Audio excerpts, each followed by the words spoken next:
Olá, meus amigos, sejam todos bem-vindos a mais um vídeo aqui no canal Santos on Fire, CT Eterno Rei, Camarada Santista e Painel Santista nesse sábado à noite.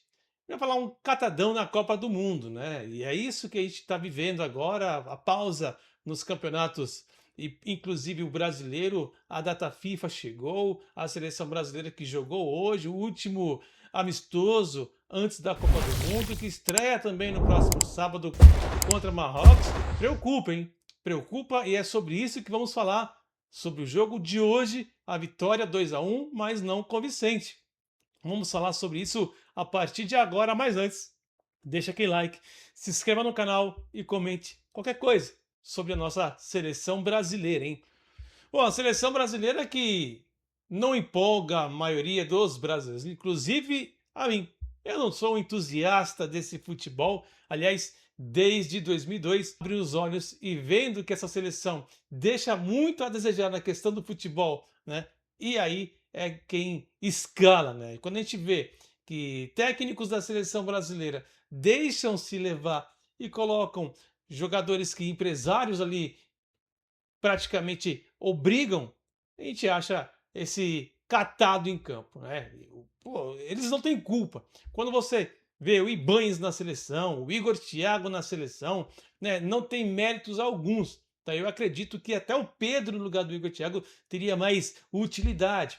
Pô, você vê momentos do Alisson horrível na seleção brasileira. Teve um jogo, uma jogada no primeiro tempo que ele estava praticamente na lateral e por lentidão do ataque egípcio, não tomou o gol. Né? Então a gente entende que a seleção brasileira vive um momento ruim, mas é hora de renovação. Vamos torcer para que passe, né? Mas temos que abrir os olhos, porque esse time que jogou hoje, tá? Venceu, mas não convenceu, vai pegar adversários que não são bobos. O Marrocos, que empatou com o Equador em 1-1, que é o seu primeiro adversário, também venceu o Paraguai. São dois sul-americanos, que é a equipe marroquina que já venceu o Brasil, né? Lembra-se de passagem, e também venceu a Espanha em 2024. O Marrocos não é um time bobo. Venceu o Burundi por 5-0 e o Marrocos venceu o Madagascar por 4-0. Esses são alguns jogos e resultados da primeira equipe que o Brasil vai enfrentar no próximo sábado. A defesa marroquina é mais consolidada, tá? A jogada aérea ela é mais segura e mais forte da equipe do Marrocos. Já o Haiti, esse é o time, a seleção mais fraca da chave. O Brasil não tem que realmente temer o Haiti. Haiti que perdeu do Peru por 2-1, venceu a Nova Zelândia por 4-0, empatou com a Islândia. Esse foi um jogo difícil porque a Islândia é um adversário que também vira e mexe, está complicando, até mesmo contra times sul-americanos. E a seleção da Haiti venceu a seleção da Costa Rica por 1-0. Agora merece um pouco de atenção a Escócia, tá? A Escócia que é sempre uma seleção que cruza com o Brasil em Copa do Mundo, né, que complica realmente, e venceu a Bolívia por 4-0 hoje. Hoje, nesse último amistoso, a Escócia venceu a equipe da Bolívia por 4-0, venceu o Curaçao por 4-1 e venceu a Dinamarca por 4-2. Em 3 jogos, fez 12 gols e tomou apenas 3. Já o Brasil, o sistema defensivo dele é preocupante. Eu vou falar os adversários e vou falar também o placar. Vocês vão ali ver e reconhecer que o sistema defensivo do Brasil é preocupante.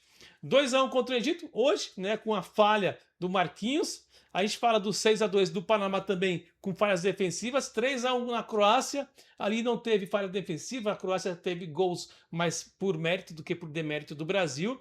A derrota para a França por 2-1, falha diretamente no sistema defensivo, e o empate contra a Tunísia também, né? Foi um setor defensivo que andou falhando na seleção brasileira. Agora eu vou mostrar para vocês um pouco das notas dos jogadores que entrou em campo hoje. Compartilho nesse exato momento as notas dos jogadores que entraram, né, como titulares. A baixa, né, a média aqui baixíssima é do capitão Marquinhos, mas eu entendo, né, essa nota baixa. É um jogador que não está dando resultado, é apenas mais um ali que tem a liderança contestada na seleção brasileira. Casemiro e Marquinhos, para mim, são os vilões garantidos da seleção brasileira nesse Mundial, né? Todo Mundial tem os seus vilões. Para mim, esses dois, Casemiro e Marquinhos, serão os vilões, juntamente com o Alisson, que é um goleiro que não traz confiança para a seleção brasileira. Aliás, logo que entrou o Everton, né? Eu acho que esse deveria ser o goleiro.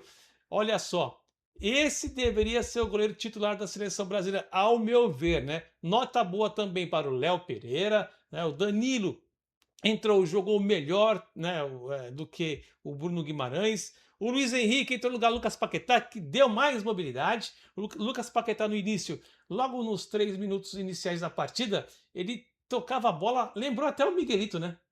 Tocava a bola na hora que tinha que prender e prendia na hora que tinha que tocar. Então, e erroneamente, né? Fazendo passe reto no ponto futuro, ele tentava buscar a diagonal. E o Endrick, né?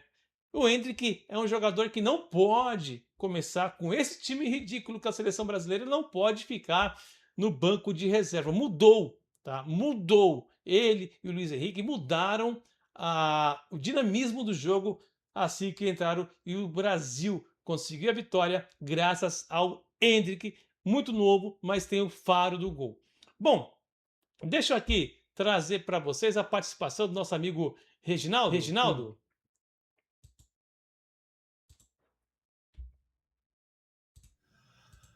Olá, amigos. Prazer enorme estar com todos, né? Mais uma vez aí nossos parceiros de todas as horas, do Santos on Fire, C10 Eterno Rei, Camarote Santista, Painel Santista. Um beijo pro meu irmãozinho Rogério Dutra, pro meu irmãozinho Júlio Paladino. Estamos aqui hoje para falar da seleção brasileira. Terminou agora há pouco o jogo contra o Egito, né? Nada longe do que eu particularmente esperava, em virtude de ver, né? Lógico, cada um tem a sua opinião, a sua visão e a gente respeita muito, né? Mas eu tenho uma forma de ver, acho uma geração fraquíssima, diante de muitas que já tivemos aí, né? A seleção que me marcou foi a de 82, né? Aquele time maravilhoso e que infelizmente não ganhou, mas que tinha ali muitos craques, né? Depois tivemos outras, né? 2002, fomos penta, 2006, né? Também uma seleção maravilhosa. 2010 tivemos ainda aí um bom time, mas de lá para cá a situação foi meio que degringolando, o nível foi caindo muito, os jogadores saem muito cedo do país e, na minha humilde forma de ver, não tem vínculo, né, com a nossa camisa. Não existe o mesmo empenho, a mesma raça, a mesma vontade que eles têm nos clubes onde atuam, né? Nos clubes deles são verdadeiros leões, mas quando chegam na seleção, se transformam em gatinhos, né? Esquecem que são jogadores de futebol e passam a se comportar como popstar, né? Se preocupando com muitas coisas, menos com o futebol. Diferentemente dos clubes, né? Onde eles trabalham, porque ali a cobrança é forte, né? Ali existe cobrança, a exigência, a necessidade deles desempenharem o papel deles. E na seleção eu vejo que eles não é que não tenham a mesma preocupação, mas muito sem o foco, né? Não tem foco. A verdade é essa. Eu vejo os jogadores sem foco. Fizemos um primeiro tempo muito fraco, né? Contra o time misto do Egito. Não é nem o time titular, é o time misto, né? Primeiro tempo muito fraco. Alguns jogadores mostrando que não teriam nem que estar lá, né? Mas, pela forma como são convocados, né, a gente sabe como funciona, né? Os bastidores, né? Não estão lá pela capacidade técnica. Muitos estão pela necessidade, né, do comércio, né, a comercialização do negócio. O dinheiro, né, o empresariado, né, os interesses, né, como a gente vive dizendo, estão lá, né? Não vão nos ajudar em nada, mas tem que estar lá, porque existem muitos interesses por trás de tudo isso. Copa do Mundo, né, é o maior evento do futebol mundial. Então eles têm que estar presentes, como isso já aconteceu também em outras Copas do Mundo aí, né? Muitos jogadores que a gente não entendia, falavam, pô, como pode esses caras estarem lá, tendo tantos outros melhores do que eles, que ficaram de fora. Mas é isso, né? São os bastidores. Então a gente vai continuar torcendo aqui, né? Para que a seleção faça um bom trabalho, para que a seleção consiga passar de fases, né? Infelizmente não teremos o Rodrigo e o Estevão machucados.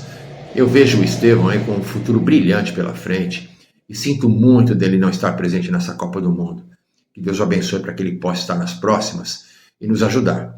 Porque nessa Copa do Mundo teremos a última Copa do menino Ney, né, que também não saberemos em que condições, né, poderemos contar com ele. Já não é nenhum garoto, né, vive brigando aí com as lesões, né? Então precisamos ver como que ele irá voltar na parte clínica, na parte física, até que ponto ele irá suportar, né, um jogo todo, ou pelo menos meio tempo para nos ajudar. Porque dessa seleção que está aí, eu particularmente não conto com ninguém. Né? Como eu disse, nos clubes são leões, na seleção são gatinhos. Né? Tivemos um exemplo aí, né? Vi alguns aí no primeiro tempo do jogo, desaparecidos em campo. Rafinha no Barcelona é um leão. Na seleção, sumiu. Primeiro tempo sumiu. Virgínio Júnior. Virgínio Júnior, a mesma coisa. No Real Madrid é um leão. Na seleção fica ali colado na ponta esquerda, como se ele estivesse engessado ali, né? Como se ele não pudesse se movimentar, buscar a bola, cair para o lado direito, cair pelo meio. Não, engessado ali. Então a gente não consegue entender por que essa diferença, né? Por que essa diferença gritante do clube para a seleção. Né? No segundo tempo, o Ancelotti fez as mudanças, né?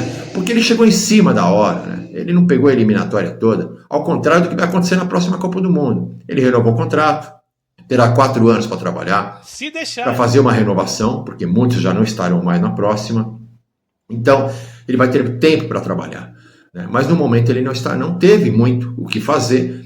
E a gente vê que a seleção não tem nada preparado. Não tem uma jogada ensaiada, de escanteio, de falta, não tem passagem dos laterais, não tem saída com os volantes, não tem meia. Infelizmente existe uma posição no futebol mundial hoje que acabou, que é o meia de armação. Né? Existe o meia atacante, mas quem cria? Quem arma? Não tem. Né? Então a gente lamenta muito. Vamos aguardar para que ele consiga, aí, no decorrer da competição, dar um padrão para essa seleção. É estranho, né? Parece que estamos falando do nosso Santos. Né? A mesma coisa. Né? O Cuca vem fazendo um bom trabalho, também chegou há pouco tempo, e a gente estava vendo, acompanhando até a chegada dele aí, a mesma coisa. Né? Não tem um esquema, uma jogada ensaiada, passagem dos laterais, transição rápida, e a seleção brasileira. Para nós santistas é duro, né? Você assiste o Santos, os olhos sangram. Você vê a seleção, é a mesma coisa. Olha, que momento para nós, hein? Então vamos aguardar para que a seleção consiga desempenhar, né? Começa sábado, né? 19 horas. Vamos torcer para que a coisa caminhe bem, porque a primeira fase não será fácil, embora muitos digam aí, né? Os jornalistas, né? Os brasileiros, muitos têm essa, né? Na primeira fase não é assim que funciona. O mundo do futebol se globalizou, todos jogam contra todos, todos se conhecem. Né? Os jogadores não estão mais atuando apenas nos seus próprios países. Muitos estão nas ligas, né? Nas maiores ligas do mundo, né? Rodando pela Europa, pelas ligas asiáticas. Né? Então o mundo se expandiu. Né? O mundo do futebol está globalizado. Né? Então não será fácil. Né? Temos que torcer para que passe pela primeira fase e para que a coisa evolua. Porque quando chegar ali França, Espanha, aí a coisa começa a apertar. Não vai ser fácil. Então vamos torcer pela seleção, vamos torcer pelo Ancelotti e vamos torcer para que o menino Ney consiga nos ajudar. Porque no que depender dessa geração, nós não iremos a lugar nenhum. Triste dizer isso, né? Nós, os mais antigos, que tivemos a oportunidade de ver tantos craques, né? Como a seleção de 82, né? Com Walter Pérez, Leandro, Oscar, Luizinho Júnior, Falcão, Cerezo, Sócrates e Zico, Serginho e Éder, né? Para quem teve a felicidade de ver a seleção de 70, né? Com Clodoaldo, Gerson, Pelé, Jairzinho, Tostão e Rivelino, né? Jogadores, pelo amor de Deus, hein? Todos nos seus clubes, com exceção do Clodoaldo, eram camisa 10 nos seus clubes. E o nosso querido Mário Jorge Lobo Zagallo deu um jeito de colocá-los, né? Colocá-los todos no mesmo time. E chegamos a um tricampeonato sensacional, né? Com Carlos Alberto Torres na lateral direita, Everaldo na esquerda, Piazza, Félix, enfim, uma grande seleção. Em 2002 também, né? Ronaldinho Gaúcho, Rivaldo, uma seleção, né? que encaixou, né? Marcos no gol, Cafu, Roberto Carlos, pô, maravilhoso, hein? E aí chega agora, a gente não tem ninguém. Jogadores medianos. Então vamos aguardar, vamos continuar torcendo. E como eu costumo dizer, torcendo, sofrendo, chorando e rezando. Não só como torcedor da seleção, mas como torcedor do nosso Santos também. Amigos, um forte abraço a todos, um excelente final de semana. Estaremos aí, né? Continuamos de férias do nosso Santos, né? De férias nem tanto, porque se dentro de campo nós não iremos sofrer, fora de campo continuamos sofrendo. Todo dia uma notícia ruim, uma notícia, né, para nos deixar mais ainda entristecidos e cada dia que passa o nome do Santos sendo colocado aí cada vez mais por essa gestão medíocre na vala, né? Colocando o nome do nosso Santos de uma história maravilhosa, cada vez mais nas mídias, né? Mas só com notícia ruim. Então, assim como a seleção, teremos que aguardar, no nosso Santos também. As eleições estão chegando e nós, né, que Deus nos permita estarmos aqui para votarmos não para tudo, inclusive para essa gestão. Amigos, um forte abraço a todos, fiquem com Deus e até a próxima. Forte abraço, Santos sempre Santos. É isso, Reginaldo. Valeu, Reginaldo, valeu. Complicado, né? Vamos pegar aqui um resumo. A defesa do Brasil, nesses últimos 5 jogos, tomou 6 gols, tá? 6 gols. Aliás, perdão. Brasil! 6 jogos, tomou 7. Ah, tudo bem, mas marcou 13. Mas tomou 7. E de Egito, Panamá, Tunísia. A Egito tomou 2 da França, tomou 1 da Croácia. Mas, vamos lá, né? Tomar 4 gols entre Egito, Panamá e Tunísia, sistema defensivo realmente tem problemas. E os nossos adversários? Marrocos tomou 2 gols e aí fez 12. Fez 12. O Haiti tomou 3. 3 gols, fez 7. A Escócia, 12 gols feitos e 3 sofridos. Sistema defensivo é o perigo da seleção brasileira, porque o ofensivo, o poderio ofensivo dos nossos adversários é realmente muito forte. Deixa aquele like, se inscreve no canal, tamo junto e até o próximo vídeo. Valeu, abraço. Ser santista é mais do que paixão, é carregar no peito a tradição, eterno como ex sem explicação. Na vila ou em casa é mesma emoção. Foi time que parou até guerra, meu irmão. Fez história com suor, raça e coração. Bimundial, tri da Libertadores. Nomes que estremecem os torcedores. 1000 gols, 1000 gols.